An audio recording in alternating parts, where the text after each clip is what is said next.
50 বছরের একটা মহিলা আমাকে ধর্ষণ মামলা দিছে, তাকে কিভাবে ধর্ষণ হয়? লাইলা আপু, আপনি 50 বছরে এসে ধর্ষণ মামলা দিয়ে প্রমাণ করে গেলেন যে আপনার যৌবনটাই বৃথা। ওরে মনা যৌবনটা বৃথা গেল, চাইয়া দেখলি না রে। আজকে আমরা চায়া চায়া দেখবো মামুন আর লাইলার ওপেন মারামারি। দুইটা ভালো পরিবারের সংসার করতে পারো। মামুন ভাই, যেহেতু আপনাদের 12 মাসে 13 বার গ্যাঞ্জাম লাগে, সেহেতু আপনাদের ভালোর জন্যই বলে রাখতেছি, আপনাদের রাগ কমে গেলে ভিডিওটা ডিলিট করে একটা পোস্ট করে দেন, তাহলে আমরাও ভিডিওটা ডিলিট করে দেব। বিষয়টা হচ্ছে, গত রাতে মেবি প্রিন্স মামুনকে খাবারের সাথে কিছু একটা মিক্স করে আমাদের লাইলা আপু অজ্ঞান করে দেয়। তারপরে মনে করেন যে মামুন ভাই একদম জায়গায় অজ্ঞান হয়ে আছে। এবার লাইলা খালা কি করছে, মামুনের ফোন থেকে সকল ভিডিও ফটো যা ছিল সবকিছু তার নিজের ফোনে ট্রান্সফার করে ফেলছে। তুই আমারে অজ্ঞান করে আমার মোবাইল থেকে ডাটা ট্রান্সফার কেন করবি তুই? হ্যাঁ, ঠিক এই কারণে আমাদের বাংলাদেশের টিকটকের একমাত্র প্রিন্স মামুন ভাই খেপে গিয়েছেন হুট করে। দুইটা সংসার করতে পারছ না, কি সংসার করবি তুই? মামুন এবং লাইলার এই ভিডিওর নিচে এইসে অন্তু নামের একটা লোক কমেন্ট করেছে যে এই নাটকবাজ মহিলা তোর মতো সুইপারকে তার বাসায় ঢুকতে দিয়েছে, এটাই তোর ভাগ্য। এখন এখানে আমার কথা হচ্ছে, ভাই এই পোলাটা কারে রোস্ট করলো, মামুন নাকি লাইলাকে, নাকি দুইজনের একসাথে রোস্ট করে দিল?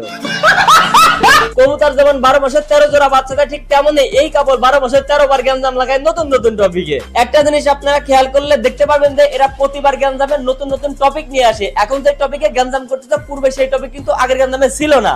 এই ডিভোর্সি মহিলা সর সর এখান থেকে। মামুন ভাই, ওনার বাসায় দাঁড়ায় আপনি ওনারাই ডিভোর্সি বলতেছেন, এইটা কিন্তু ঠিক না। আমার বাথরুমে দাঁড়ায় আমার সাথে এইসব খারাপ ব্যবহার। কি কইলো, বাথরুম নাকি ওনার? আমার বাথরুমে দাঁড়ায় মামুন ভাই, বাথরুমে কি করেন, এটা কোনো কথা?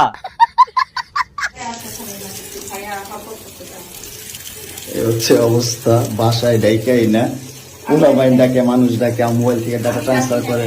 বুঝছি, আমাদের মামুন ভাই মনে হয় লাইলা আপার বাসায় যাওয়ার পরে তার বাথরুমে গিয়ে প্রয়োজনের তুলনায় অধিক পানি খরচ করে ফেলছে, এর জন্য এই গ্যাঞ্জামটা লাগছে।